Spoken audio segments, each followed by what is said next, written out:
গল্পকথন by Kallol chapter 2 তে আমাদের আজকের নিবেদন আর্থার কোনান ডয়েলের লেখা শার্লক হোমস সিরিজের গল্প সিলভার ব্লেজ। সকালবেলা ব্রেকফাস্ট খেতে বসে হোমস হঠাৎ বলল, ওয়াটসন, আমাকে বোধহয় যেতে হবে। যাবে? কোথায়? ডার্টমুরে, কিংস আইল্যান্ডে। অবাক হলাম না। যে ঘটনা সারা ইংল্যান্ডকে তাতিয়ে তুলেছে তা নিয়ে হোমস কেন যে এতদিন মেতে ওঠেনি, এইটাই বরং আশ্চর্য। ঘটনাটা সত্যি অসাধারণ। ওয়েসেক্স কাপ জিতে নেওয়ার মতো দুর্দান্ত রেসের ঘোড়া সিলভার ব্লেজ হঠাৎ যেন বেমালুম বাতাসে মিলিয়ে গেছে। ট্রেনার ভদ্রলোক খুন হয়েছেন নৃশংসভাবে। কাগজে কাগজে এই নিয়ে তুলকালাম কাণ্ড চলছে। হোমস কিন্তু কাগজগুলোয় শুধু চোখ বুলিয়ে ছুঁড়ে ফেলে দিয়েছে। ঘন ঘন পাইপ খেয়েছে, ঘরময় পায়চারি করেছে, একটা কথাও কানে তোলেনি। মুখে না বললেও সিলভার ব্লেজ রহস্য যে ওকে আকর্ষণ করেছে তা বুঝেছিলাম ওর চেহারা দেখে। শার্লক হোমসের ক্ষুরধার বিশ্লেষণী ক্ষমতা এই রহস্য শুনে কি হাত গুটিয়ে বসে থাকতে পারে? সত্যিই পারল না। ঘটনাস্থলে যাওয়ার ইচ্ছা মুখ ফুটে বলতেই বুঝলাম আসরে অবতীর্ণ হতে চলেছে বন্ধুবর। আমি যাচ্ছি নিশ্চয়ই? জিজ্ঞেস করলাম আমি। অবশ্যই, আর সাথে তোমার দামি দূরবীনটা নিও।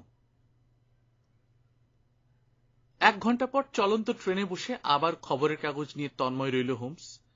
রিডিং ছাড়িয়ে আসার পর কাগজের ডাই বেঞ্চের নিচে ঠুসে সিগারেট বাড়িয়ে দিল আমাকে।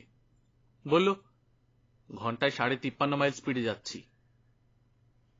সিকি মাইল অন্তর খুঁটিগুলো অবশ্য আমি দেখিনি। আমিও দেখিনি। টেলিগ্রাফ তারের খুঁটিগুলি কিন্তু 60 গজ অন্তর অন্তর পোতা। সেই হিসেবেই বললাম, ঘন্টায় 53.5 মাইল স্পিডে যাচ্ছি। কেসটা পড়েছ? কাগজে পড়েছি। অসাধারণ কেস, কিন্তু যুক্তিবিজ্ঞানের চরম পরীক্ষা বলতে পারো। মঙ্গলবার টেলিগ্রাম পেয়েছি ঘোড়ার মালিক কর্নেল রস আর তদন্তকারী ইন্সপেক্টর গ্রেগরির কাছ থেকে। সে কি, আজ বৃহস্পতিবার, টেলিগ্রাম পেয়েই তো তোমার যাওয়া উচিত ছিল। ওয়াটসন, সেটাই তো ভুল হয়েছে আমার। তোমার লেখায় আমাকে যেভাবে আঁকা হয়েছে আমি যে তা নই, আমি যদি সাধারণ মানুষ ভুলভ্রান্তি করি, এটি তার প্রমাণ। আমি ভেবেছিলাম ডার্টমুরের মতো ফাঁকা জায়গায় নিখোঁজ ঘোড়াকে নিশ্চয়ই খুঁজে পাওয়া যাবে। ট্রেনার জন স্ট্রেকারকে খুন করেছে নিশ্চয়ই ঘোড়াচোর, তাকেও গ্রেপ্তার করা সম্ভব হবে। কিন্তু সারাদিনে শুধু ফিজরয় সিম্পসন ছেলেটাকে হাজতে পড়া ছাড়া পুলিশ কিছুই করতে পারেনি দেখে গা ঝাড়া দিতে বাধ্য হলাম। তবে কি জানো, কাল সারাদিনটা একেবারে মাঠে মারা যায়নি। তার মানে রহস্যের অন্ধকারে আলো দেখতে পেয়েছ? ঘটনাগুলোকে সাজিয়ে নিতে পেরেছি। বলছি, শোনো। সিলভার ব্লেজ খানদানি ঘোড়া, ভালো বংশ, বয়স 5 বছর, রেসের মাঠে সুনাম হয়েছে, সমস্ত প্রাইজ জিতেছে। ওয়েসেক্স কাপ রেসে বাজি পড়েছিল 3 টাকা 1 টাকা। খুবই বেয়াড়াবাজি, কিন্তু তবুও মোটা বাজি ধরা হয়েছে ঘোড়াটার উপর। কারণ ও কখনো হারেনি, কাউকে রাস্তায় বসায়নি। কাজে সিলভার ব্লেজ মাঠে নামলে অনেকের লাভ, আবার মাঠে না নামলেও কিন্তু অনেকের লাভ। তাই কড়া নজর রাখা হয়েছিল সিলভার ব্লেজের উপর। কিংস আইল্যান্ডের আস্তাবলে মোট 4টে ঘোড়ার একটা এই সিলভার ব্লেজ। কর্নেলের জকি জন স্ট্রেকার মুটিয়ে যাওয়ার ফলে ঘোড়া চালানো ছেড়ে ঘোড়া ট্রেনিং এর কাজ ধরেছে। 3টে ছোকরা আস্তাবলের কাজ দেখাশোনা করে। রাতে পালা করে একজন পাহারা দেয়, 2জন ওপরের ঘরে ঘুমায়। জন স্ট্রেকার নিঃসন্তান, থাকে আস্তাবল থেকে 200 গজ দূরে বউ আর একজন আয়াকে নিয়ে। অবস্থা ভালো, জায়গাটা খুব নিরিবিলি, ফাঁকা। 8 মাইল উত্তরে কতগুলো ভিলা আছে। ডার্টমুরের হাওয়া খেয়ে স্বাস্থ্য ফেরাতে যারা আসে তাদের জন্য আর কি। মাইল 2 পশ্চিমে ট্যাভিস্টক গ্রাম, বাদা পেরিয়ে 2 মাইল দূরে কেপলটনের বড়সড় আস্তাবল। ঘোড়া ট্রেনিং এর বিরাট ব্যাপার। আস্তাবলের মালিক লর্ড ব্ল্যাকওয়াটার, ম্যানেজার সিলেস ব্রাউন। তাছাড়া তো ব্রাদার আর কোথাও কিছু নেই। মাঝে মাঝে ছন্ন ছাড়া কিছু ভবঘুরে বেঁধে। সোমবার রাতে এরকম পরিবেশে ঘটল মর্মান্তিক ঘটনাটা। যথারীতি ঘোড়াদের চড়িয়ে এনে দানাপানি খাইয়ে রাত 9টায় তালা দেয়া হলো আস্তাবলে। একজন ছোকরা পাহারায় রইল। 2জন গেল ট্রেনারের বাড়িতে রাতের খাওয়া খেতে। পাহারা যে রইল তার নাম নেড হান্টার। মেইড এডিথ আসছে হান্টারের খাবার নিয়ে, হাতে লণ্ঠন ঝুলিয়ে ফাঁকা মাঠের মধ্য দিয়ে। এমন সময় দুম করে একজন ভদ্রলোক অন্ধকার ফুঁড়ে হাজির হলো তার সামনে। পরনে ধূসর টুইট স্যুট, মাথায় কাপড়ের টুপি, হাতে গোল মুন্ডিওয়ালা মোটা ভারী লাঠি। বয়স 30-এর একটু উপরে। মুখ ফ্যাকাশে, হাবভাব কেমন যেন অস্থির। এডিথকে ডেকে বলল, শোনো শোনো, কোথায় এসে পড়েছি বলতে পারো? কিংস পাইল্যান্ড ট্রেনিং আস্তাবলের কাছে। তাই নাকি? কপাল ভালো বলতে হবে। শুনেছি রোজ রাতে একজন ছোকরা ঘুমায় এখানে। খাবারটা বোধহয় তার জন্য নিয়ে যাচ্ছ, তাই না? তা শোনো, নতুন ড্রেস কেনার জন্য কিছু টাকা ফাঁকতালে রোজগার করতে চাও? বলতে বলতে ওয়েস্ট কোটের পকেট থেকে এক টুকরো সাদা কাগজ টেনে বার করল লোকটা। ছোকরাটাকে এই কাগজটা যদি আজ রাতে দাও, কালই একটা চমৎকার ফ্রক কিনে আনতে পারবে বাজার থেকে। আস্তাবল সেখান থেকে 30 গজ দূরে। লোকটার কথায় ঘাবড়ে গিয়ে এক দৌড়ে জানলার সামনে পৌঁছল এডিথ। ওই জানলা দিয়ে রোজ রাতে খাবার দিতে হয় তাকে। জানলা খুলে ছোট টেবিলের পাশে বসেছিল হান্টার। লোকটার কথা সবে বলতে শুরু করেছে এডিথ, এমন সময় আগন্তুক নিজেই হাজির হলো সেখানে। বলল, গুড ইভিনিং, তোমার সাথে একটু কথা আছে। এডিথ দেখেছে হাতের মুঠোয় কাগজটা ধরে কথাটা বলছিল আগন্তুক। হান্টার বলল, এখানে কি চাই? তোমার পকেটে যাতে 2 পয়সা আসে সেই ব্যবস্থা করতে চাই। ওয়েসেক্স কাপ ঘোড় দৌড়ে তোমাদের 2 ঘোড়া নামছে, সিলভার ব্লেজ আর বেয়ার্ড, তাই না? তা ভেতরে খবরটা একটু জানিয়ে দাও। দেখো তোমার পকেট কিরকম ভরে ওঠে। শুনলাম নাকি সিলভার ব্লেজকে 5 ফার্লং দৌড়ে 100 গজ পেছনে ফেলে গিয়েছিল বেয়ার্ড। তোমরা বাজি ধরছো ওর উপরেই। তাই বলুন, ঘোড়ার দালাল? দাঁড়ান, মজা দেখাচ্ছি। বলেই কুকুর লেলিয়ে দিতে ছুটল হান্টার। বেগতিক দেখে ভোঁ দৌড় দিল এডিথ। যেতে যেতে দেখল জানলা দিয়ে ঝুঁকে আছে রেসকোর্সের দালাল লোকটা। হান্টার এসে দেখল ভোঁ ভোঁ পালিয়েছে সে। একটা কথা হোমস, জিজ্ঞেস করলাম আমি, কুকুর নিয়ে বেরিয়ে যাওয়ার সময় দরজা তালা দিয়ে গিয়েছিল হান্টার, না খোলা ছিল? এক্সেলেন্ট ওয়াটসন, চমৎকার বলেছ। এই পয়েন্টটা গুরুত্বপূর্ণ। আমার মাথায় খেলতেই সঙ্গে সঙ্গে ডার্টমুরের টেলিগ্রাম পাঠিয়ে জবাবটা জেনে নিয়েছি। ছোকরা তালা দিয়ে গিয়েছিল দরজায়। জানালাটাও এত ছোট যে মানুষ গলতে পারবে না। খেয়ে দিয়ে অন্য 2 ছোকরা আস্তাবলে আসতে হান্টার সব খুলে বলল। জন স্ট্রেকারের কানে যেতেই ভদ্রলোক অস্থির হয়ে পড়ল। রাত 1টার সময় স্ত্রী দেখল জামা কাপড় পরে স্বামী বেরিয়ে যাচ্ছে। ঘোড়ার চিন্তায় ঘুম হচ্ছে না। বাইরে তখন ঝড় জলের মাতামাতি চলছে। গেল তো গেলই। সকাল 7টা বাজলো, তখনও বাড়ি ফিরল না দেখে মিসেস স্ট্রেকার পাঠালো এডিথকে। এডিথ গিয়ে দেখল আস্তাবলের দরজা খোলা। ভেতর একটা চেয়ারে নিঃসাড়ে জবুথবু ভঙ্গিমায় পড়ে আছে হান্টার। সিলভার ব্লেজ নেই, জন স্ট্রেকারও নেই। অন্য 2 ছেলেকে টেনে তোলা হলো। ওরা উপরের মাচায় ঘুমায়। ঘুম তাদের গাঢ়, কোনো আওয়াজ শোনেনি। হান্টার নিজেও ঘুমের ওষুধ খেয়ে মরার মতো পড়ে থেকেছে। তখনও ঘোর কাটছে না দেখে অন্য ছেলে 2 মেয়েটকে নিয়ে দৌড়লো ঢিবিতে উঠে চারপাশ দেখবে বলে। হয়তো ভোরে উঠে ঘোড়া নিয়ে বেরিয়েছে জন স্ট্রেকার। আস্তাবল থেকে সিকি মাইল দূরে একটা ঝোপের পাশে খালের মধ্যে পাওয়া গেল তাকে। দেহে প্রাণ নেই, মাথার খুলি চুরমার।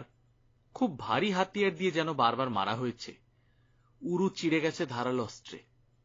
ডান হাতে একটা খোলা ছুরি, বাট পর্যন্ত রক্ত জমে রয়েছে। তার মানে আততায়ীদের একজনকে অন্তত জখম করেছে মরবার আগে। বাঁ হাতে কালো সিল্কের গলা বন্ধ। এডিথ দেখেই চিনেছে, গত রাতে গলায় জড়িয়ে এসেছিল আগন্তুক। ঘোর কাটিয়ে উঠে হান্টারও চিনতে পেরেছে গলাবন্ধটা। তার বিশ্বাস, ও যখন কুকুর আনতে দৌড়েছিল তখনই জানলা দিয়ে ঝুঁকে পড়ে মাংসে ঘুমের ওষুধ মিশিয়ে দিয়েছিল অচেনা লোকটা। ঘুমের ওষুধটা যে আফিং সেটা মাংস পরীক্ষা করে জানা গেছে। নালার মধ্যে কাদার উপর সিলভার ব্লেজের খুরের দাগও পাওয়া গেছে। ধস্তাধস্তির চিহ্নও আছে। পুলিশ ইন্সপেক্টর গ্রেগরি লোকটা এমনিতে চালাক চতুর হলে কি হবে, কল্পনাকে খেলাতে জানে না। জানলে অনেক উঁচুতে উঠত। সে এলে ভিলা থেকে গলাবন্ধর মালিককে গ্রেপ্তার করেছে। তার নাম ফিজরয় সিম্পসন। 1 নম্বরের রেসবাজ। লেখাপড়া শিখেছে, ভালো বংশে জন্মেছে, কিন্তু টাকা কড়ি সব ফুকে দিয়েছে রেসের মাঠে। এখন লন্ডনের স্পোর্টিং ক্লাবে বুকির কাজ করে লুকিয়ে চুরিয়ে। 5000 পাউন্ড বাজি ধরেছে যে ঘোড়া জিতবে বলে মনে হয়েছে তার উপর। ডার্টমুরে এসেছে কিংস পাইল্যান্ড আর ক্যাপেলটন আস্তাবলের ঘোড়া সম্বন্ধে খবরাখবর নিতে। গতরাতে এই জন্যই বেরিয়েছিল। এই পর্যন্ত সেসব কথা নিজেই বলেছে, কোনো লুকোছাপার ধার দিয়ে যায়নি। কিন্তু গলা বন্ধটা দেখেই মুখ আমসি হয়ে গিয়েছে। লোকটা জামা কাপড়ে বেশ ভিজে। রাত্রে ঝড় জলে বেরোনোর চিহ্ন, লাঠিটা শিশে দিয়ে ভারী করা, যার ঘায়ে মাথার খুলি গুঁড়ো করা সম্ভব। সিম্পসনের গায়ে কিন্তু ছুরির দাগ দেখা যায়নি, অথচ স্ট্রেকারের ছুরিতে রক্ত লেগেছিল। আততায়ীদের নিশ্চয় জখম করেছিল। তো ওয়াটসন, এই হলো গিয়ে সমস্ত ব্যাপার। এবার বলো, কি বুঝলে? আচ্ছা, ধস্তাধস্তির সময় নিজের ছুরিতেই নিজের উরু চিরে ফেলেননি তো স্ট্রেকার? আমি বললাম, হ্যাঁ, খুব সম্ভব, সেটা হতেই পারে। পুলিশ কি বলে? পুলিশ বলছে সিম্পসনই হান্টারকে আফিং খাইয়ে ঘুম পাড়িয়ে রেখেছে, আর নকল চাবি দিয়ে আস্তাবল খুলে সিলভার ব্লেসকে নিয়ে পালিয়েছে। ঘোড়ার সাজও পাওয়া যাচ্ছে না, নিশ্চয়ই পরিয়ে নিয়ে গেছে। যাওয়ার সময় মুখোমুখি হয়েছে জন স্ট্রেকারের সঙ্গে। ধস্তাধস্তির সময় স্ট্রেকার নিজেই নিজের ছুরিতে পা কেটেছে, সিম্পসনের লাঠিতে মাথা ভেঙেছে। ঘোড়াটা সেই সময় ভো দৌড় দিয়ে জলার কোথাও ঘুরে বেড়াচ্ছে, অথবা তাকে কোথাও লুকিয়ে রাখা হয়েছে। সবই অনুমান, ঘটনাস্থলে না গেলে বোঝা যাবে না আসল রহস্য। টাভিস্টক স্টেশনে আমাদের অভ্যর্থনা জানালেন কর্নেল রস আর ইন্সপেক্টর গ্রেগরি। প্রথমজন চটপটে খরবোকায়, দ্বিতীয়জন দীর্ঘকায়, মাথায় লম্বা চুল, নীল চোখে অন্তর্ভেদী দৃষ্টি, বিখ্যাত গোয়েন্দা। ছাদ খোলা ল্যান্ডো গাড়িতে যেতে যেতে গ্রেগরি বলে ওর ধারণা। চুপ করে শুনে গেলেন কর্নেল রস। মাঝে মাঝে এটা ওটা জিজ্ঞেস করতে লাগলো হোমস। গ্রেগরি বলল, সিম্পসনই আসামি। হোমস বলল, স্ট্রেকারের ছুরির ব্যাপারটা তাহলে কি দাঁড়ায়? নিজের ছুরিটাই চোট খেয়েছে পড়ে যাওয়ার সময়। ওয়াটসনেরও তাই ধারণা। তবে কি জানো, আদালতে গেলে এই কেস সিম্পসনের বিরুদ্ধে তুমি যেসব প্রমাণ পেয়েছ তার পুরোটাই নস্যাৎ হয়ে যাবে ধুরন্ধর উকিলের জেরায়। প্রথমেই ধারণা, সিলভার ব্লেসকে বাইরে নিয়ে যাওয়ার দরকার ছিল কি? ওখানে জখম করে দিলি তো ল্যাঠা চুকে যেত। তাছাড়া নকল চাবি কি পাওয়া গেছে সিম্পসনের কাছে? আফিং কিনেছিল কোন দোকান থেকে? সবচেয়ে বড় কথা, সিম্পসনকে তো এখানে কেউ চেনে না, কিন্তু সিলভার ব্লেসকে সবাই চেনে। তা সত্ত্বেও কোথায় লুকিয়ে রেখেছে তাকে? এডিথ বলেছে একটা কাগজ রেখে হান্টারকে দিতে চেয়েছিল সিম্পসন। কিসের কাগজ? 10 পাউন্ডের নোট। সিম্পসন নিজেও বলেছে মানি ব্যাগে পাওয়া গেছে একটা 10 পাউন্ডের নোট। আপনার অন্য যুক্তিগুলো অকাট্য নয়। চাবির কাজ ফুরিয়ে গেলে ছুঁড়ে ফেলে দিয়েছে, ঘোড়াকে জলার মধ্যে কোনো পুরনো খনিতে লুকিয়ে রেখেছে, আফিং লন্ডন থেকে এনেছে। এই জায়গাও তার কাছে খুব একটা নতুন নয়, এর আগেও দুবার সামার কাটিয়ে গেছে। আর গলাবন্ধটা ভুল করে ফেলে গিয়েছিল, আর ঘোড়া পাচার করে দেওয়া ব্যাপারটাকেও নতুন খবর এনেছে। কিরকম? আস্তাবলের মাইলখানেকের মধ্যে সোমবার একদল জিপসি আড্ডা গেড়েছিল। খুনটা হয়ে যাওয়ার পরেই মঙ্গলবার তারা হাওয়া হয়ে গিয়েছে। ঘোড়াটা নিশ্চয়ই তারাই নিয়ে গেছে সিম্পসনের সঙ্গে ষড়যন্ত্র করে। আচ্ছা, কাছাকাছি আরেকটা ট্রেনিং আস্তাবল আছে না? হ্যাঁ, ক্যাপলটনের আস্তাবল। ওখানকার ঘোড়া ডেসবারের উপরও বাজি ধরা হয়েছে বিস্তর, কিন্তু সিলভার ব্লেজের চেয়ে বেশি নয়। ডেসবরের স্থান সেদিক থেকে দ্বিতীয়, সিলভার ব্লেজে প্রথম। কাজেই সিলভার ব্লেজ হারলে ওদের লাভ। স্ট্রেকারের সঙ্গে ওখানকার ট্রেনার সিলাস ব্রাউনের খুব একটা বনিবনা ছিল না। ওখানেও হানা দিয়েছি, কিন্তু সিলাস ব্রাউনকে এর মধ্যে টেনে আনবার মতো প্রমাণ পায়নি। একই স্বার্থ নিয়ে সিম্পসন ক্যাপলটন আস্তাবলের সঙ্গে হাত মিলিয়েছে এমন কোন নজির পাওয়া গেছে? একদম না। কথা আর জমল না। গাড়িতে হেলান দিয়ে বসে রইল হোমস। কিছুক্ষণ পরই পৌঁছলাম একটা ছিমছাম লাল ইটের তৈরি ভিলার সামনে। একটু দূরে ধূসর টালি ছাওয়া বারবাড়ি, চারদিকে ঢেউ খেলানো জলাভূমি। অনেক দূরে দিগন্ত রেখার কাছে ট্যাভিস্টক গ্রামের গির্জার চূড়ো, পশ্চিম দিকে ক্যাপলটন আস্তাবল। গাড়ি থামতেই লাফিয়ে নেমে পড়লাম প্রত্যেকেই, হোমস বাদে। আকাশের দিকে তাকিয়ে ধ্যানস্থ হয়ে বসে রইল তো রইলই। আমি বাহু স্পর্শ করতেই ভীষণ চমকে উঠে ধর্মর করে নেমে এলো নিচে। দুই চোখে নিবিড় বিস্ময় নিয়ে কর্নেল রস তাকিয়ে আছেন। দেখে হোমস বলল, দিবাস্বপ্ন দেখছিলাম, কিছু মনে করবেন না। আমি কিন্তু আমার বন্ধুর চোখের দীপ্তি আর হাবভাবের মধ্যে চাপা উত্তেজনা লক্ষ্য করেই বুঝলাম দিবাস্বপ্ন নয়, নিশ্চয় কোনো সূত্র খুঁজে পেয়েছে। কিন্তু সূত্রটা যে কি তা হাজার ভেবেও মাথায় আনতে পারলাম না।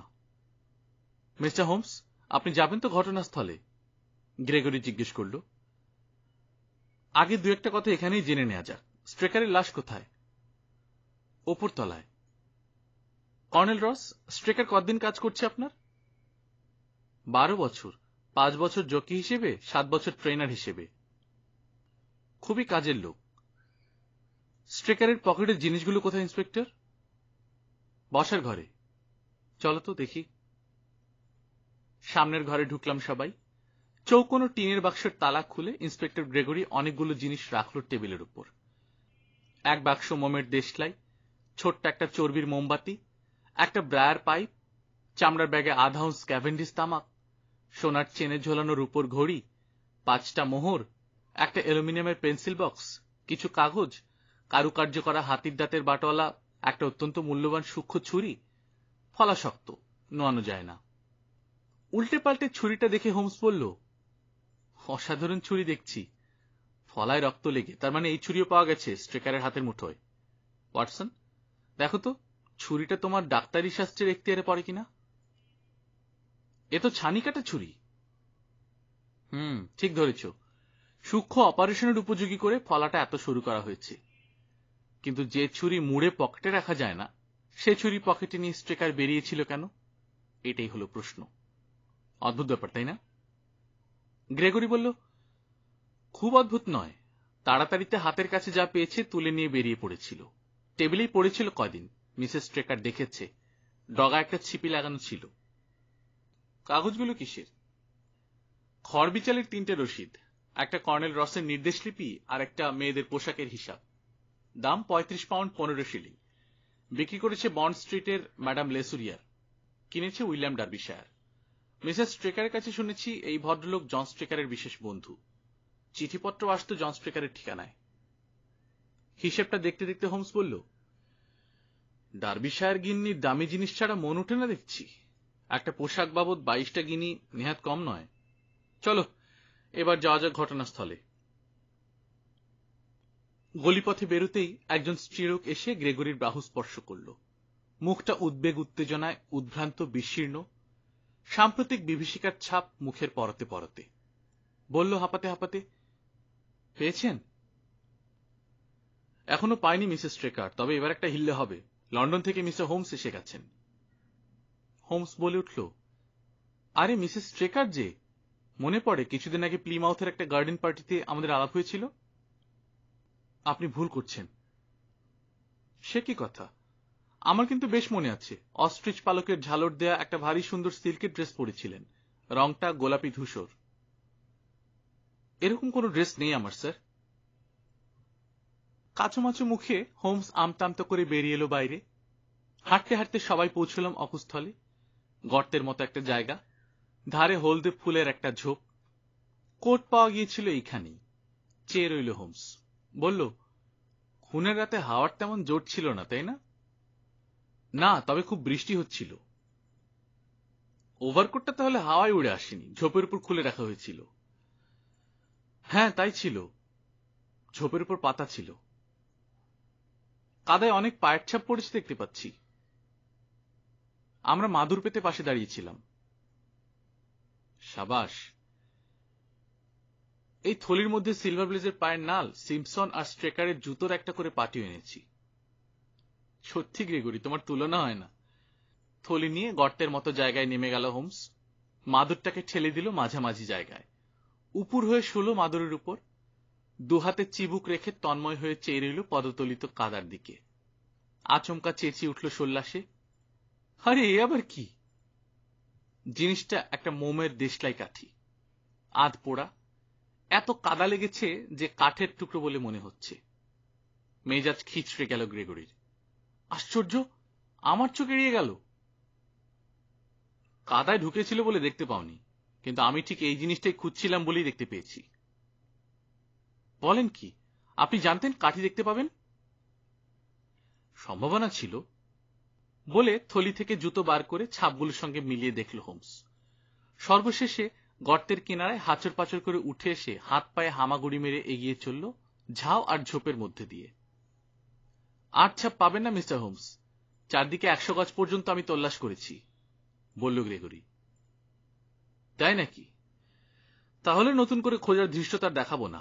ঘোড়ার নালটা পকেটে নিয়ে অন্ধকার ঘনিয়ে আসার আগ পর্যন্ত জলা একটু বেরিয়ে নি, বরং কপাল খুলে যেতে পারে। হোমসের ধীর স্থির পদ্ধতি মাফিক কাজকর্ম দেখতে দেখতে ধৈর্যচ্যুতি ঘটছিল কর্নেল রসের। ছটফট করছিলেন এতক্ষণ। এবার ঘড়ি দেখলে বললেন, ইন্সপেক্টর, আপনি কি আসবেন আমার সঙ্গে? আপনার পরামর্শ দরকার কয়েকটা ব্যাপারে, বিশেষ করে ওয়েসেক্স কাপ বাজি জেতার দৌড়ে। সিলভার ব্লেজ যে আর দৌড়াচ্ছে না, এটা জানিয়ে দেওয়া দরকার পাবলিককে। কখনো না, জোর গলায় হোমস বলল। Silver Blaze দৌড়বে।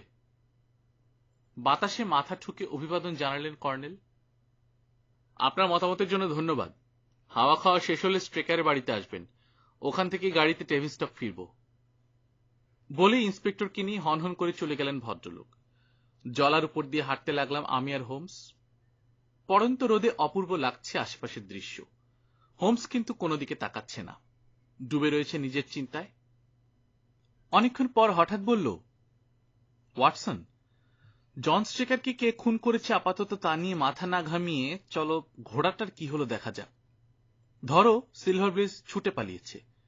ঘোড়ারা কখনো দলছুট হয়ে একলা থাকে না, দলে ফিরে আসে। সেক্ষেত্রে সিলভার ব্লেজ ফাঁকা জলায় ঘুরে মরতে যাবে কেন? হয় কিংস পাইল্যান্ড, না হয় ক্যাপেলটনের আস্তাবলে গিয়ে ভিড়বে। আর জিপসিরা কখনোই এরকম বিখ্যাত ঘোড়া নিয়ে পুলিশের ঝামেলায় যেতে চাইবে না। ওরা ঝঞ্ঝাট একদম পছন্দ করে না, বুঝলে? সিলভার ব্লেজ তাহলে এখন কোথায়? কিংস পাইল্যান্ড কিংবা ক্যাপেলটন, এই দুটো আস্তাবলের একটাই তার ফেরা উচিত। প্রথমটায় সে যায়নি, তাহলে নিশ্চয়ই দ্বিতীয়টায় গিয়েছে। অনুমানটা বাজিয়ে নেওয়া যাক। গ্রেগরি যেদিকে পায়ের ছাপ খুঁজেছে সেদিকটা শুকনো খটখটে, কিন্তু ক্যাপেলটনের দিকে জমি ঢালু হয়ে গেছে, বৃষ্টির জলে কাদাও নিশ্চয় আছে। আর সিলভার ব্লেজ যদি ওদিকে গিয়ে থাকে, পায়ের ছাপ নিশ্চয়ই পাওয়া যাবে। একটু খোঁজাখুঁজির পর সত্যি দেখা গেল এক সারি অশ্বক্ষুর চিহ্ন এগিয়ে গিয়েছে কাদা জমা গর্তের মতো একটা জায়গা দিয়ে। পকেট থেকে সিলভার ব্লেজের নাল বার করে মিলিয়ে দেখল হোমস। একই নালের ছাপ। সোল্লাসে বলল হোমস, দেখলে তো, একেই বলে কল্পনার পুরস্কার। এই একটা ঘাটতি আছে গ্রেগরির ভেতর। চলো এগিয়ে দেখা যাক। কাদাওয়ালা গর্ত পেরিয়ে আবার সিকি মাইলটাক পথ শুকনো খটখটে মাটি মারিয়ে এলাম। আবার জমি ঢালু হয়েছে দেখা গেল। আবার কাদার উপর পাওয়া গেল অশ্বক্ষুর চিহ্ন। তারপর আধ মাইল রাস্তায় কোনো চিহ্নই নেই। ফের পাওয়া গেল ক্যাপেলটনের আস্তাবলের কাছে। বিজয় উল্লাস দেখলাম হোমসের দুই চোখে। সিলভার ব্লেজ এবার একা নয়, পাশে একটা মানুষের পায়ের ছাপও পড়েছে। সে কি, এতক্ষণ তো একাই হেঁটেছে সিলভার ব্লেজ। সবিস্ময়ে বললাম আমি। ঠিক কথা, এতক্ষণ একা হেঁটেছে। আরে এ আবার কি? যুগ্ম পদচিহ্ন সহসা মোড় ঘুরে কিংস পাইল্যান্ডের দিকে গিয়েছে। শীষ দিয়ে উঠল হোমস। চললাম দুজনে মানুষ আর ঘোড়ার পায়ের ছাপ অনুসরণ করে। কিন্তু কিছু দূর গিয়েই হতবুদ্ধি হয়ে গেলাম যুগল পদচিহ্নকে ফের উল্টো দিকে চলতে দেখে। চললাম সেই দিকে। একটু পরে এসে পড়লাম পিচ বাঁধানো রাস্তায়। সামনেই ক্যাপেলটন আস্তাবলের গেট। ভেতর থেকে হা হা করে দৌড়ে এলো একজন সহিস। কি চাই, কি চাই? ফালতু লোকের ঘোরাফেরা চলবে না এখানে। তোমার মনিবের সঙ্গে দেখা করতে চাই। কাল ভোর 5টায় এলে মিস্টার সিলাস ব্রাউনকে পাওয়া যাবে? ভোরেই তো ওঠেন তিনি, কিন্তু তার দরকার হবে না, উনি ওই আসছেন। সাই সাই করে চাবুক নাড়তে নাড়তে হন হন করে ফটক পেরিয়ে বেরিয়ে এলো ভীষণ দর্শন এক বয়স্ক পুরুষ। ডসন, কিসের আড্ডা হচ্ছে? নিজের কাজে যাও। আপনার এখানে কেন? আপনার সঙ্গে মিনিট 10 হাওয়া খেতে। যেন মধু ঝরে পড়ল হোমসের কথায়। বাজে লোকের সঙ্গে কথা বলবার সময় আমার নেই, ভাগুন বলছি, নইলে কুকুর লেলিয়ে দেব। গলা বাড়িয়ে ট্রেনারের কানে কানে কি যেন বলল হোমস। সঙ্গে সঙ্গে আঁতকে উঠল সিলাস ব্রাউন। টকটকে লাল হয়ে গেল মুখখানা। মিথ্যে কথা, ডাহা মিথ্যে কথা। বেশ তো, মিথ্যে যদি হয় তো তা নিয়ে খোলা জায়গায় তর্ক না করে ভেতরে গেলেই তো হয়। আসুন আসুন। মুচকি হেসে হোমস বলল, ওয়াটসন, মিনিট কয়েক দাঁড়াও এখানে। চলুন মিস্টার ব্রাউন। ঠিক 10 মিনিট পরে বেরিয়ে এলো দুজনে। এইটুকু সময়ের মধ্যে সিলাস ব্রাউনের মুখচ্ছবি আশ্চর্যভাবে পাল্টে গিয়েছে। ছাইয়ের মতো ফ্যাকাশে হয়ে গিয়েছে বুক, ফোটা ফোটা ঘাম দাঁড়িয়ে গিয়েছে কপালে। হাতের চাবুক থরথর করে কাঁপছে হাওয়া আন্দোলিত বৃক্ষ শাখার মতো। চোয়ারে মারকুটে চেহারা যেন বাতাসে মিলিয়ে গিয়েছে। প্রভুভক্ত কুকুরের মতো লেজ গুটিয়ে হাঁটছে হোমসের পাশে পাশে। বলল কুই কুই করে, যা বলবেন তাই হবে স্যার। ভুল যেন না হয়। চোখে চোখ রেখে বলল হোমস। ইস্পাত কঠিন চোখের সেই দৃষ্টি দেখে সিটিয়ে গেল বেচারি ব্রাউন। না না, ভুল হবে না, সময় মতো হাজির থাকবে। পাল্টাবো কখন, আগে না পরে? ভেবে নিল হোমস, অট্ট হেসে বলল, না, এখন কোনো পাল্টাপাল্টি নয়, চিঠি লিখে জানাবো। কিন্তু যদি দেখি ওপর চালাকির তলে আছেন। না না, বিশ্বাস করুন, আমি কথা দিচ্ছি।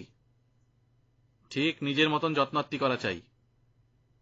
নিশ্চয় নিশ্চয়, বলে করমর্দনের জন্য কম্পিত হাত বাড়িয়ে দিল সিলাস ব্রাউন।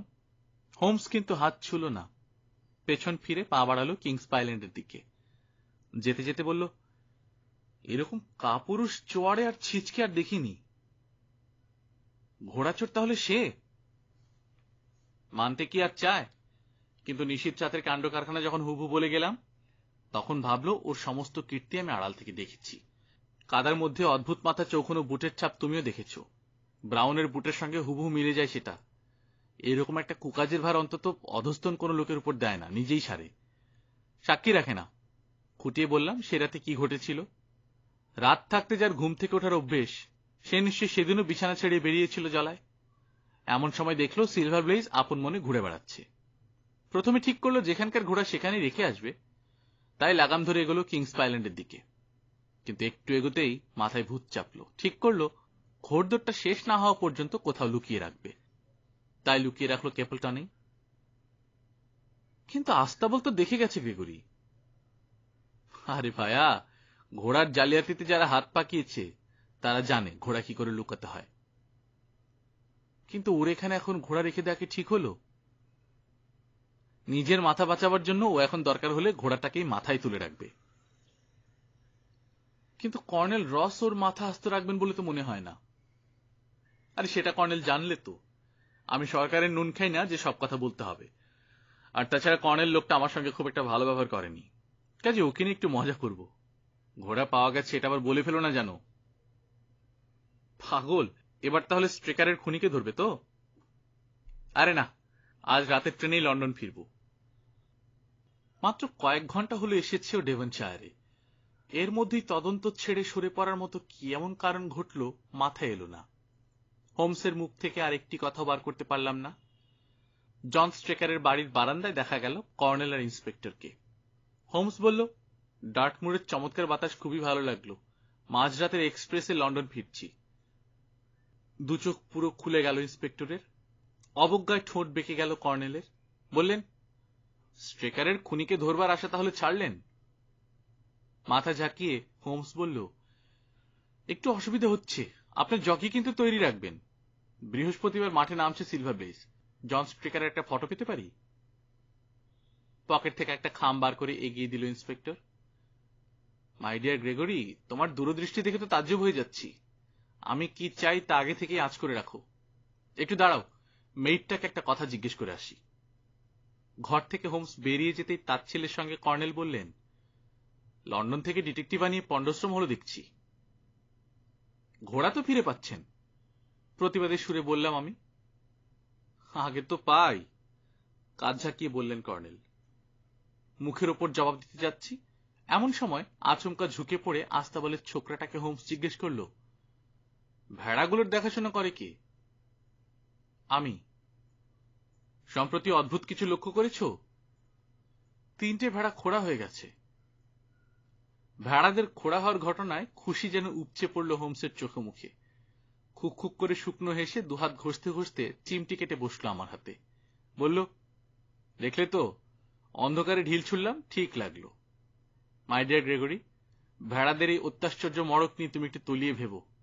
কোচওয়ান, চালাও জোরসে। হোমস সম্পর্কে কর্নেল রসের ধারণা যে কতখানি নেমে গেল এই উচ্ছ্বাসে, তা উৎকটভাবে প্রকট হলো তার চোখে মুখে। কিন্তু গ্রেগরির চোখে যেন হীরের ঝিকিমিকি দেখলাম।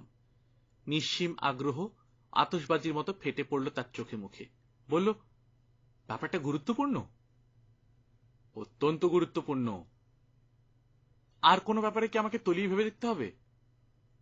গভীর রাতে কুকুরটার কাণ্ড নিয়ে একটু ভেবো, সত্যি অদ্ভুত।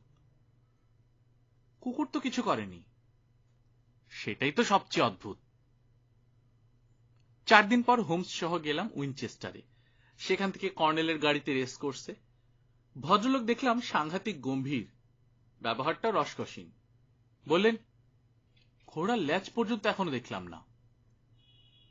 দেখলে চিনতে পারবেন তো? হোমসের প্রশ্ন। ভীষণ রেগে গেলেন কর্নেল। 20 বছর রেস কোর্সে আছি, আজ পর্যন্ত এ কথা কেউ জিজ্ঞেস করেনি আমাকে। সিলভার ব্লেজের সাদা কপাল আর তার পায়ের দাগ দেখলে বাচ্চা ছেলেও চিনতে পারবে। কিরকম বাজি চলছে? সেটাও তো এক অদ্ভুত ব্যাপার। গতকালও ছিল 15-তে 1, কমতে কমতে আজ দাঁড়িয়েছে 3-1।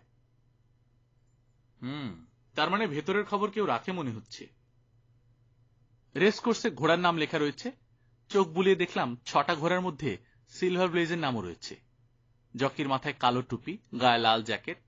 বললাম, ওই তো আপনার ঘোড়া দৌড়াচ্ছে। কোথায় দেখছি না তো? আকাশ থেকে পড়লেন ক্যাপ্টেন। নাম যখন আছে ঘোড়াও আছে। 5টা ঘোড়া গেল, এবারেরটা নিশ্চয়ই আপনার।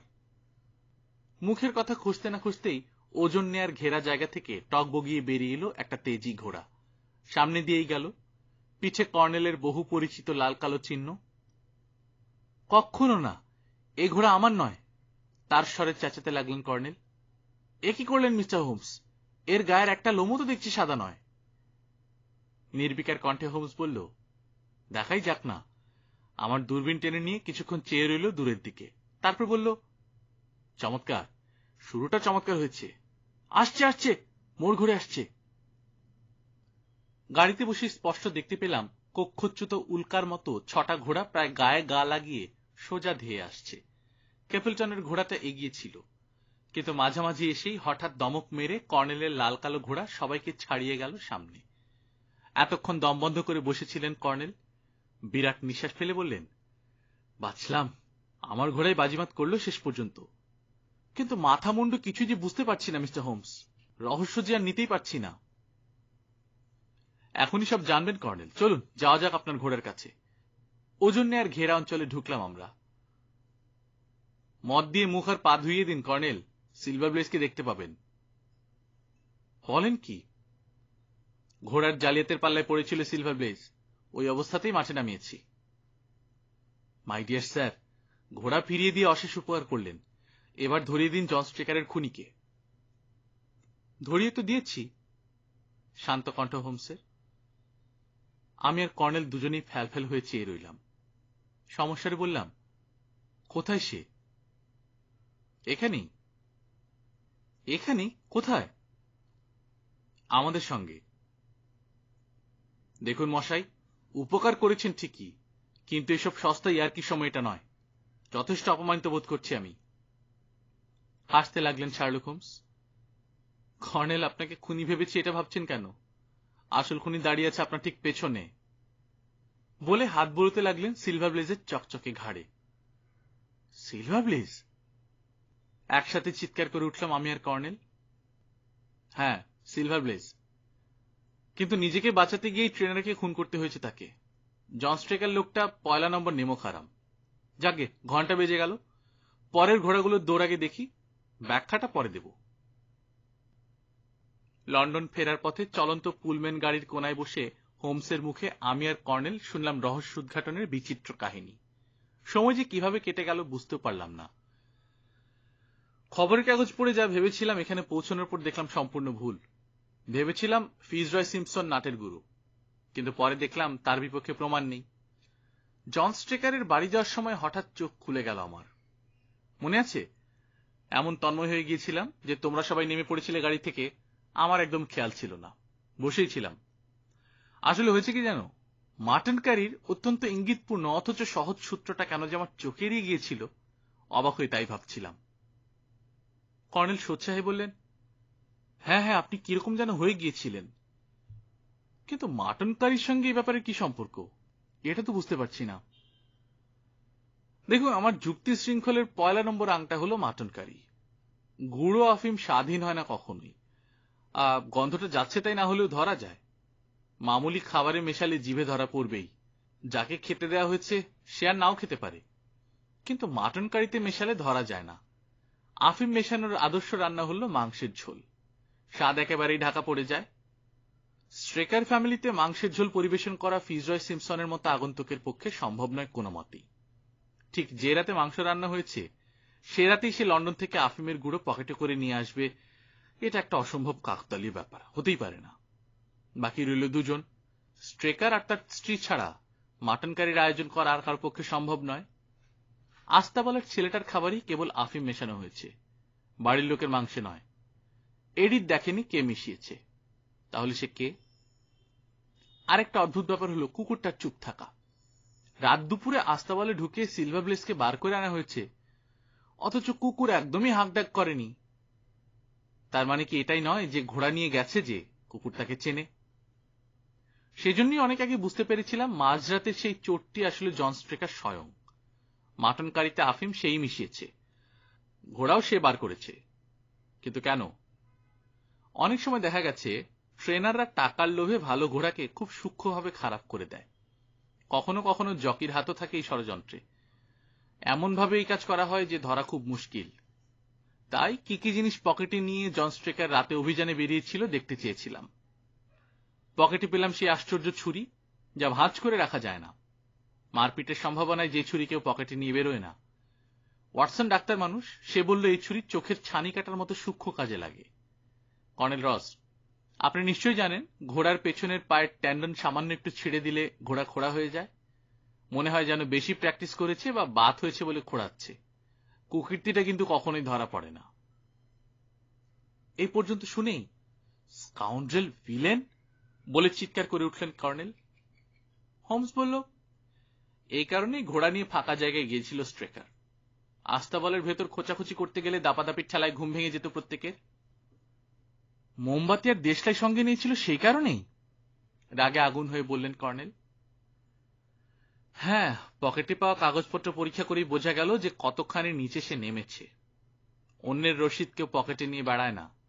একটা দামি মেয়েদের ড্রেসের রসিদ তার পকেটে দেখলাম। দেখেই বুঝলাম এর ভেতরে বাইরের মেয়ে আছে, তার পেছনে টাকা ওড়াতে হচ্ছে স্ট্রেকারকে। 20 গিনি ড্রেস স্ট্রেকার গৃহিণী পরে কিনা কায়দা করে জেনে নিলাম। সে বেচারি কখনো চোখেও দেখেনি এত দামি ড্রেস।